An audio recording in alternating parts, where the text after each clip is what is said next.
Assalamualaikum. Waalaikumsalam. Selamat pagi semuanya. Pagi, Pak.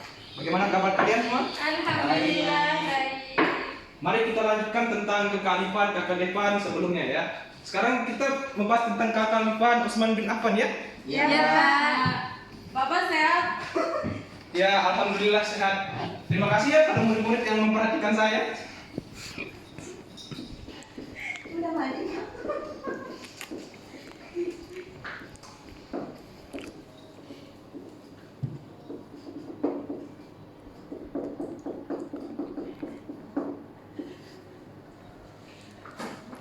Baiklah, kita akan membahas tentang kekhalifahan Utsman bin Affan. Ada yang tahu tentang kekhalifahan Utsman bin Affan sebelumnya? Apakah ada kalian yang sudah belajar? Memang murid-murid yang sangat rajin ya. Terima kasih Pak sudah dipuji. Baik, kekhalifahan Utsman bin Affan dahulu adalah kekhalifahan yang sangat makmur. Beliau dulu seorang saudagar yang sangat kaya raya. Sebelum memasuki Islam, beliau dulu seorang pedagang.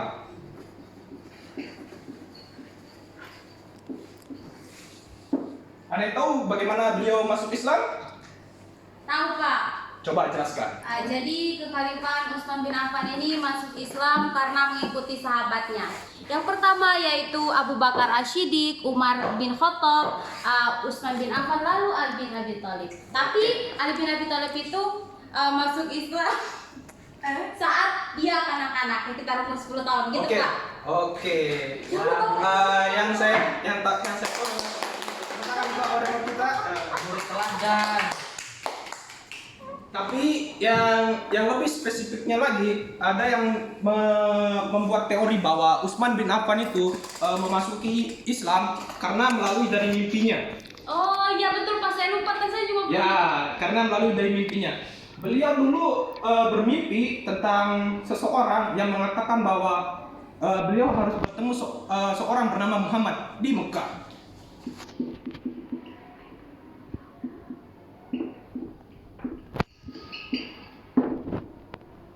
Ada yang tahu Muhammad?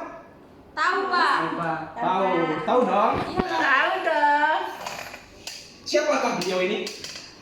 Beliau adalah Nabi Pak, Rasul. Ada yang tahu perjalanannya gimana supaya menjadi rasul? Pak, ini kan Raja Utsman, Pak. Oh ya, Nabi Muhammad, Pak. Pak Guru bilang karena terlalu banyak materi yang Pak Guru harus sanggupi ya. Iya, Pak. Ya, Pak. Tahu nggak ini? Nabi Muhammad dulu lahir pada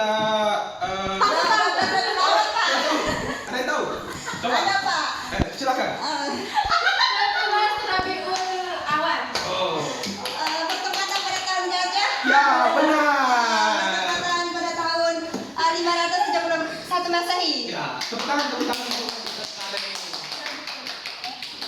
Jadi hubungan antara Utsman bin Affan dengan Nabi Muhammad ini yaitu berhubungan tentang persahabatan. Utsman bin Affan melalui mimpinya Utsman bin Affan menuju ke Mekah untuk bertemu Nabi Muhammad. Namun pada perjalanannya beliau bertemu dengan Abu Bakar As-Siddiq.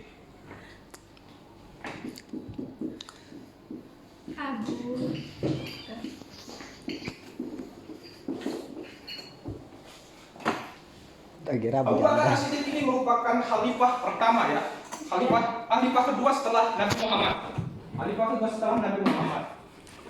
Nah, perjalanan Nabi Utsman bin Affan menuju Islam yaitu dikarenakan mereka bertemu Abu Bakar pertama kali dan Abu Bakar menyarankan untuk masuk Islam dikarenakan mimpinya itu sudah masuk ke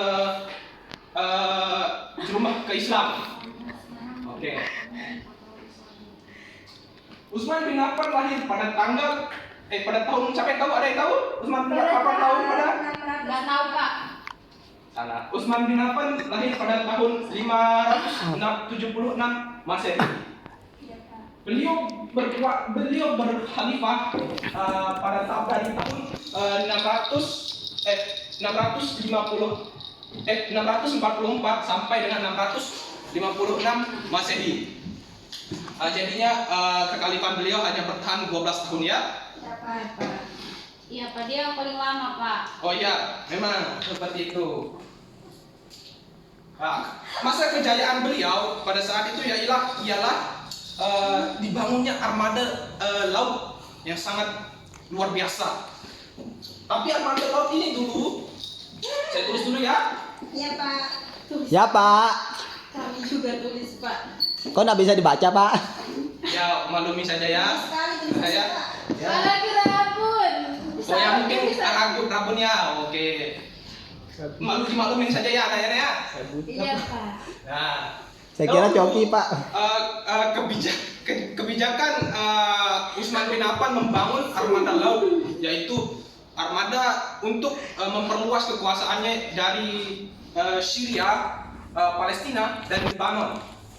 Beliau membangun armada laut ini untuk memudahkan umat Islam untuk memperluas keagamaan mereka juga. Dahulu armada laut juga sudah direncanakan di zaman Umar bin Khattab. Namun Umar bin Khattab menolaknya karena itu kemungkinan akan menyusahkan Nabi Muhammad umat Islam. Namun Utsman bin Affan sebaliknya, beliau berpikir bahwa mengarungi lautan adalah hal yang pas untuk membuat umat Islam menyebar ke seluruh dunia. Dan terlepas pula juga pada kebijakan Utsman bin Affan, beliau dulu juga membukukan Al-Quran. Pada zaman dahulu, pada zaman Abu Bakar As-Siddiq, penghafal Al-Quran itu tewas terbunuh di perang.